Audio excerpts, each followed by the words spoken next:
For as long as I can remember, my mornings have been chaotic. Not because I had so many things to do, but because I had no idea how to begin. I'd wake up already behind. I'd check my phone, scroll through emails, and feel that quiet wave of guilt start rising in my chest.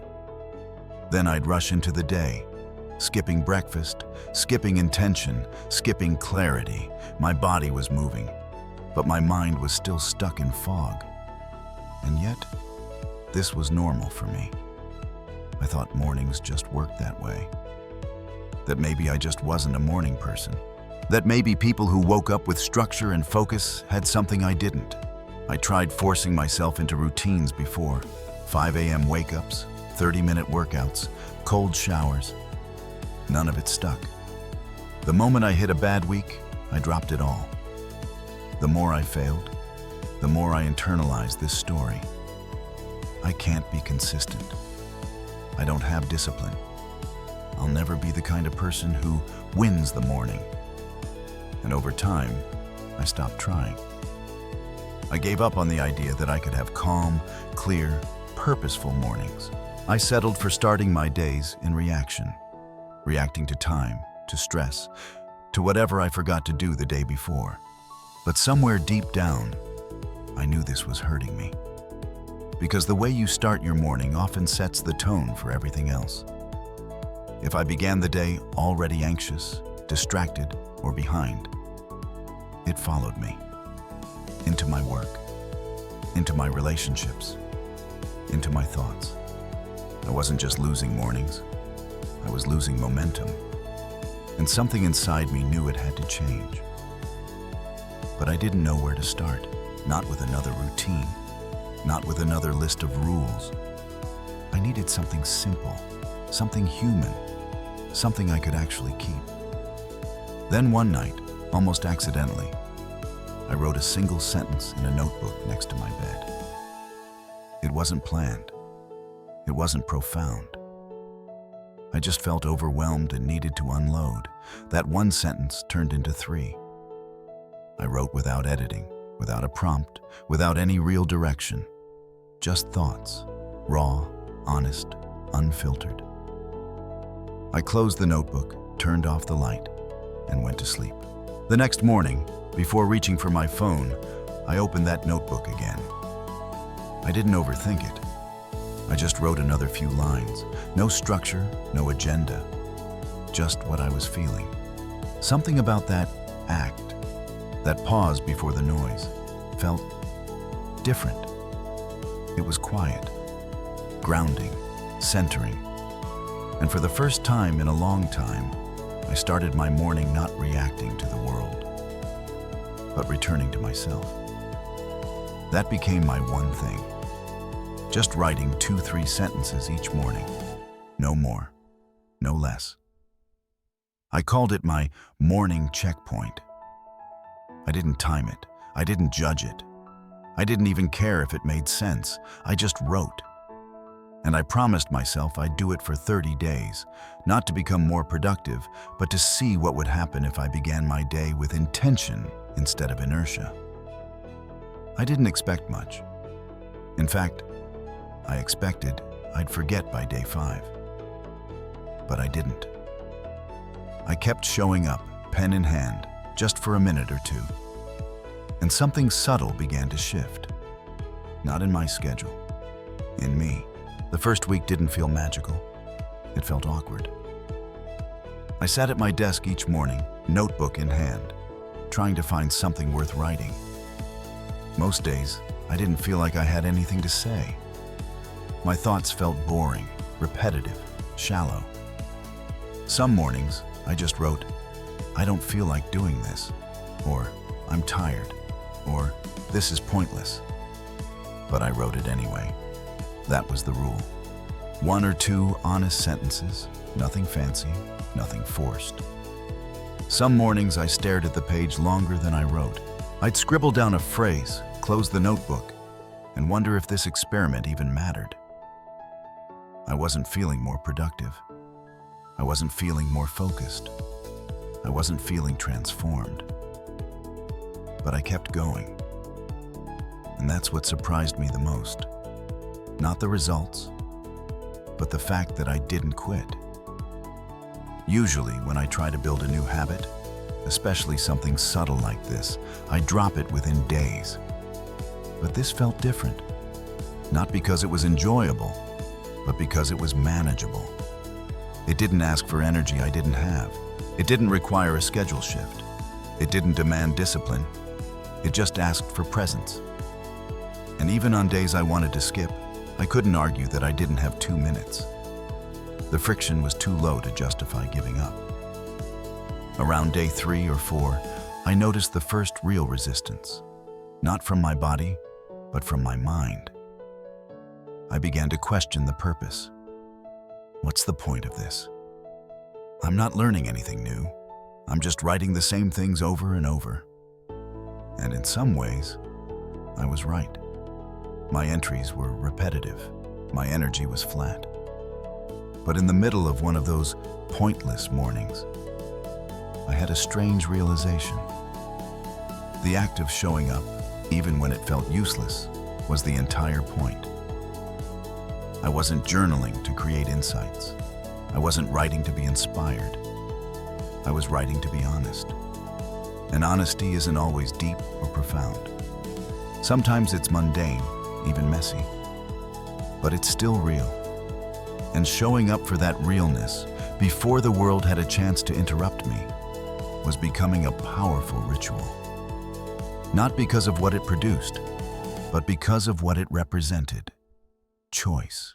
By day 5, something subtle began to shift. I didn't wake up excited to journal, but I did wake up with the awareness that I had a space waiting for me. A tiny place in my day that was mine. A place where I didn't need to be impressive or productive or put together. I just needed to be present. There was comfort in that. It was the opposite of how I usually started my mornings. Rushed, chaotic, reactive. Now, even if the rest of the day unraveled, I had at least one moment that was deliberate. One moment that reminded me I was in control of how I began. That sense of agency, however small, started bleeding into other areas of my day. I was more patient in meetings. I paused before reacting to messages. I caught myself breathing slower. Not always, not perfectly, but more than before. And all of it traced back to those 2 quiet minutes in the morning. By day 6, I looked back on my earlier entries. They were messy and scattered, but they were mine. They told the truth about how I was feeling each day. Some mornings were anxious, others were numb. One entry simply said, "I feel nothing." That honesty shook me. It was the kind of numbness I used to carry all day without noticing. But now, because I had a place to name it, I was catching it earlier. And in catching it, I was able to shift it. Not dramatically, but slightly. And sometimes, slightly is all you need. By day 7, I had completed a full week. No skip days, no backtracking. Just one small promise kept, 7 times in a row. That may not sound impressive. But for someone like me, who had spent years trying and failing to stick to any morning routine, it was a breakthrough.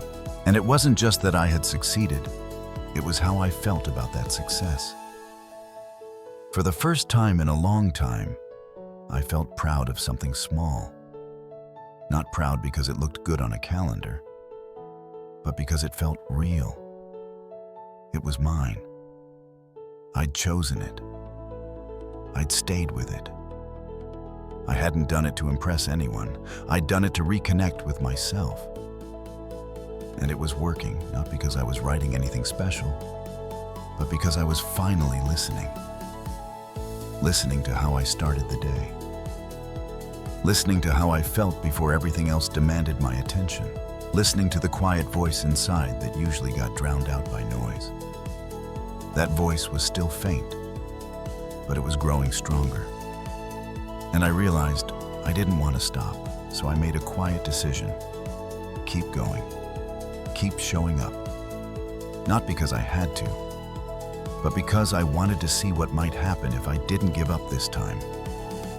If I let something small have the chance to grow into something steady. Not a routine, a relationship. With myself, with the silence, with the first few moments of the day. By the time I reached day 10, something had shifted.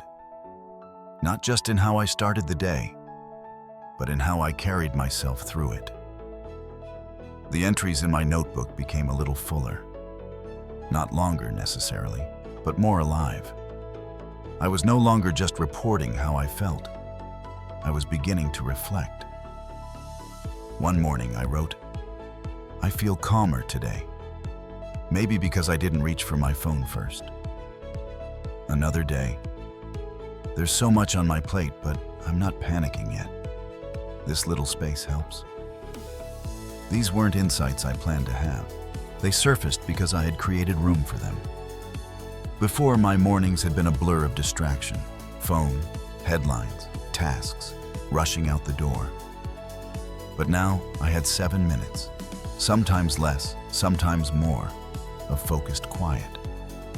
And that small pause was beginning to shape the rest of the day. It was like the difference between waking up in the middle of a storm versus stepping out slowly into the morning sun. My mind, though still busy, was no longer scrambled. My thoughts were still fast, but less tangled. It wasn't that life had become easier. Work was still stressful. Deadlines still loomed. My phone still pinged with alerts. But I had changed the way I entered all of it. I started to notice patterns, not just in my mood, but in my behaviors. On mornings when I wrote something honest, even if it was uncomfortable, I felt lighter throughout the day. On days when I skipped the journaling or rushed through it, I carried more tension. It was as if that brief act of honesty in the morning became a kind of emotional grounding. I had somewhere to put the noise, somewhere to breathe before the world shouted its demands. I realized I had underestimated the cost of starting my day on autopilot. The mind doesn't like a vacuum. If we don't choose how to fill our mornings, something else will. And for most of my life, I let noise and urgency dictate how I felt. But now, for the first time, I was choosing clarity. By day 14, the routine no longer felt like an effort. It had become something I looked forward to, not as a task, but as a return. I stopped wondering if the habit would stick. It already had. I didn't need to force it. It had become part of the rhythm of waking up, like brushing my teeth or making coffee. In fact, I began pairing it with other small rituals.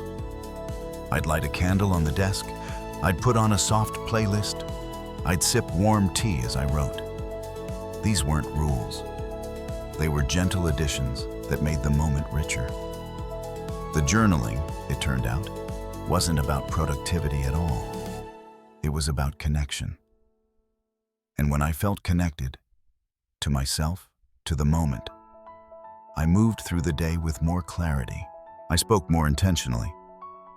I made fewer reactive decisions. I felt, in a word, steadier. And yet, even with all these small wins, there were still difficult mornings. There were days when I felt anxious the moment I opened my eyes. Days when my mind raced before I touched the pen. On one of those mornings, I remember writing, "I feel scattered and behind and unmotivated."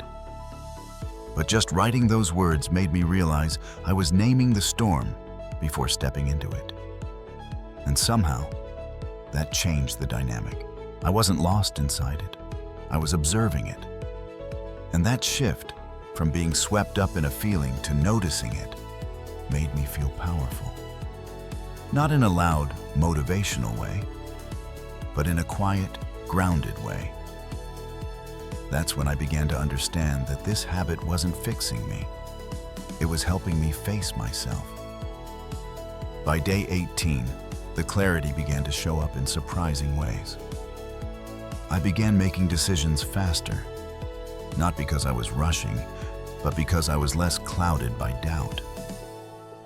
I stopped second-guessing small things, what to eat, when to take breaks, whether I should speak up in meetings.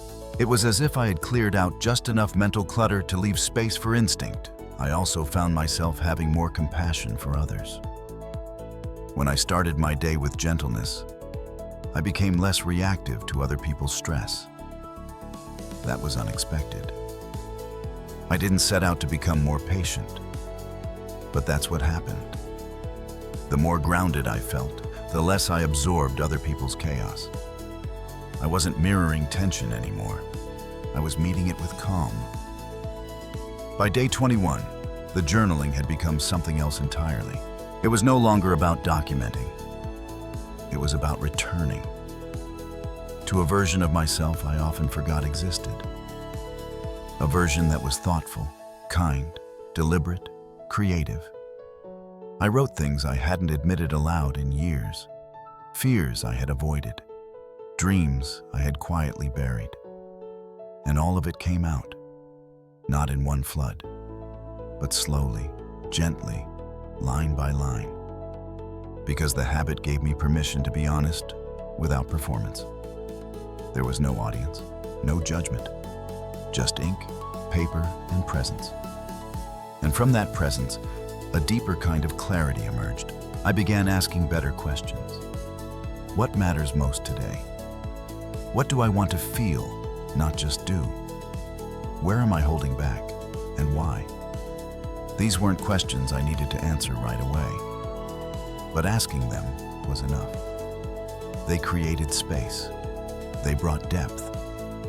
Looking back, I realized that this one small thing had grown roots in places I hadn't expected. Not because it was big or bold or intense, but because it was sustainable, and because it was real. The kind of real that builds something stronger than discipline. It builds trust with yourself. Every day that I showed up, I was rebuilding that trust. And over time, that trust became a foundation, not just for mornings, but for everything. By the time I crossed the 22nd day, something had become unmistakably clear. I was no longer just practicing a morning habit. I was becoming someone else. Not in a dramatic way. I hadn't reinvented my life or made radical changes, but the lens through which I viewed myself had shifted. The act of showing up every morning for a few moments of honesty had begun to replace old self-beliefs. I used to think I was inconsistent, that I was undisciplined, that I couldn't trust myself to stick to anything unless someone else was watching. But I had now shown up, alone, without accountability or reward, for over 3 weeks straight. Not because I had to, but because something inside me had changed. And that internal shift was far more powerful than any checklist, app, or productivity system I'd ever tried before. I was no longer waking up as someone scrambling to catch up with the world. I was waking up as someone who had already chosen how to begin. That alone made each day feel different, more grounded, more deliberate, more mine. The content of what I wrote didn't matter as much anymore. Some mornings, I was reflective. Others, I just jotted down what I had dreamed. There were entries that felt poetic, and others that read like grocery lists. But that wasn't the point. The point was that I had carved out space, physical, mental, emotional space, where I didn't owe anyone anything. A space that didn't ask me to perform, produce, or impress, just to be. And the longer I kept showing up to that space, the more I realized how rare it was in my life. So much of my day was filled with noise, pressure, and expectation. But here, in the first 5 minutes of the morning, I was free. And that freedom started coloring how I behaved everywhere else. I became less reactive to distractions. I was slower to anger. I stopped rushing. Not because I had more time, I didn't, but because I had begun the day in clarity. And that clarity seemed to stretch into everything. One morning, around day 25, I wrote something that stopped me. This tiny habit has made me trust myself again. I paused when I reread it, because it was true, and because it was something I hadn't even realized I'd lost. I had spent years chasing motivation, reading self-help books, trying to optimize my routines. But deep down, I didn't trust myself. I didn't believe I would follow through. And that belief quietly shaped how I showed up in everything: relationships, goals, responsibilities. But now, after 25 days of one simple act, I saw myself differently. I wasn't someone who failed at structure. I wasn't lazy. I just needed something that respected my energy, my limits, my humanity. This habit had done that. And in return, I had shown up for it. By day 27, the mornings felt sacred. I wasn't waking up to noise anymore.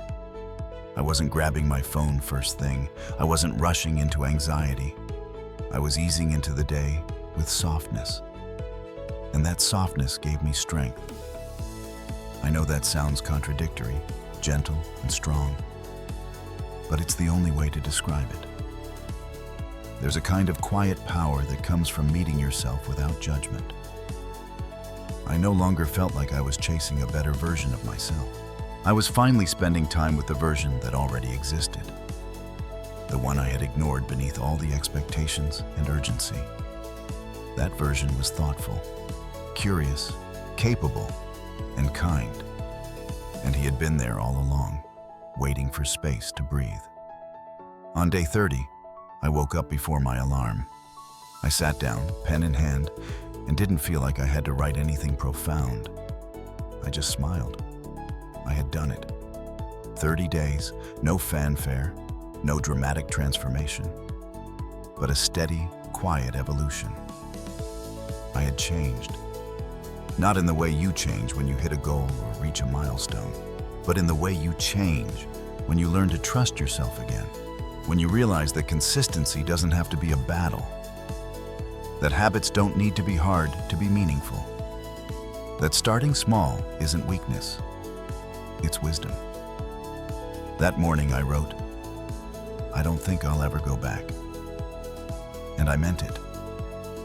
Not because I believed I'd never miss a day, but because I now understood the value of starting right. Even if I miss one day, I know how to return. I know what it gives me. I know how I feel when I don't do it, and I know what it means when I do.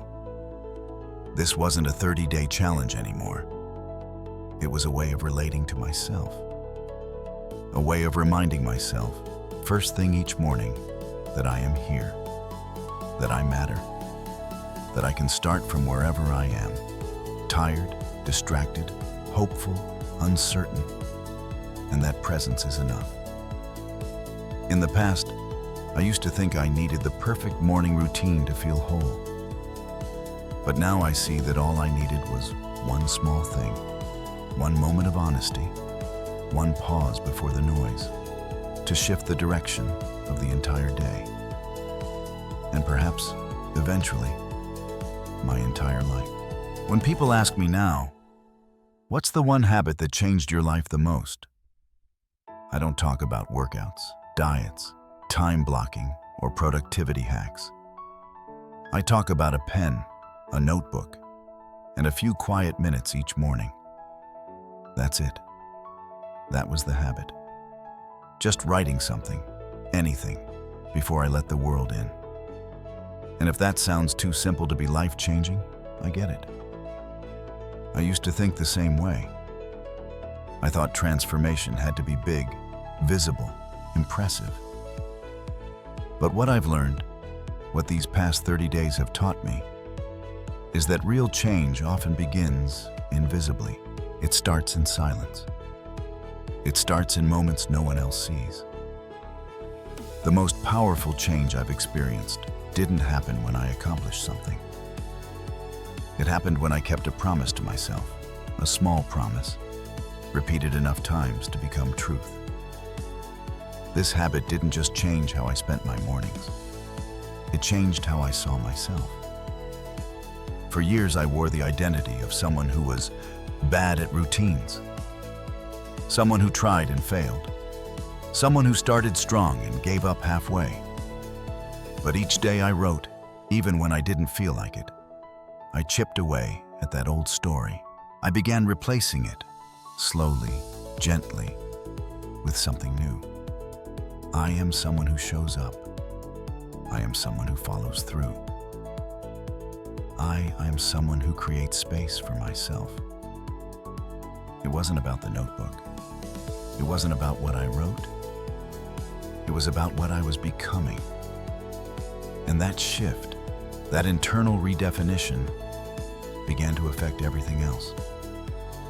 I started listening more, not just to others, but to myself. I noticed when I felt overwhelmed before it turned into burnout. I noticed when I was avoiding something before it spiraled into procrastination. I became more aware of my thoughts, more attuned to my energy, more in control of how I moved through the day. And that control didn't feel like pressure. It felt like peace. For the first time in a long time, I felt like I wasn't running from myself. I was running with myself, supporting myself, listening, respecting. And all of it started with 2 minutes and a pen. This morning ritual, this one small act, became the foundation I built everything else on. It reminded me that structure doesn't have to feel rigid, that consistency doesn't have to feel exhausting, that self-improvement doesn't have to be painful. It can be gentle, it can be kind, it can start small, and still, it can be powerful. That was the biggest lesson. Small things, done deliberately, done repeatedly, can change everything. You don't need to overhaul your entire life to feel better. You don't need to wake up at 5 a.m. or meditate for an hour or read 5 books a month. You just need one anchor, one moment in the morning that belongs to you. One act that says, I matter. My mind matters.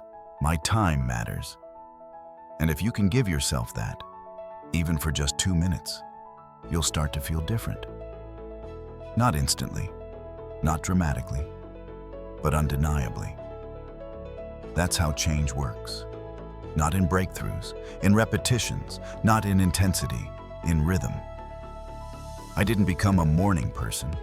I became a person who values the morning, who protects the first few minutes like sacred space, who doesn't begin the day by reacting, but by returning to presence, to self, to truth. And if you're listening to this now, wondering if something that small could really make a difference for you, I won't try to convince you with science or data or dopamine hacks. I'll just ask you to try. Not for 30 days, not even for a week. Just tomorrow, just one morning. Before you check your phone, before you read the headlines, before the weight of the day piles up, give yourself one tiny window of space. Grab a pen, grab a note app, write one sentence. Not because it's productive, not because it's impressive, but because it's yours. Because it grounds you. Because it reminds you who you are before the noise tells you who to be. Do that. Then see how you feel. And if it helps, even a little, do it again. Stack a second day, then a third. And maybe, like me, you'll reach day 30 and realize that the thing that changed your life wasn't some perfect plan or master system. It was a moment of quiet honesty, repeated long enough to feel like truth. So no, I don't have a 5-step formula for transforming your life. I just have this: a notebook, a quiet corner, and a belief that small actions matter. And that, if you let them, they will change everything.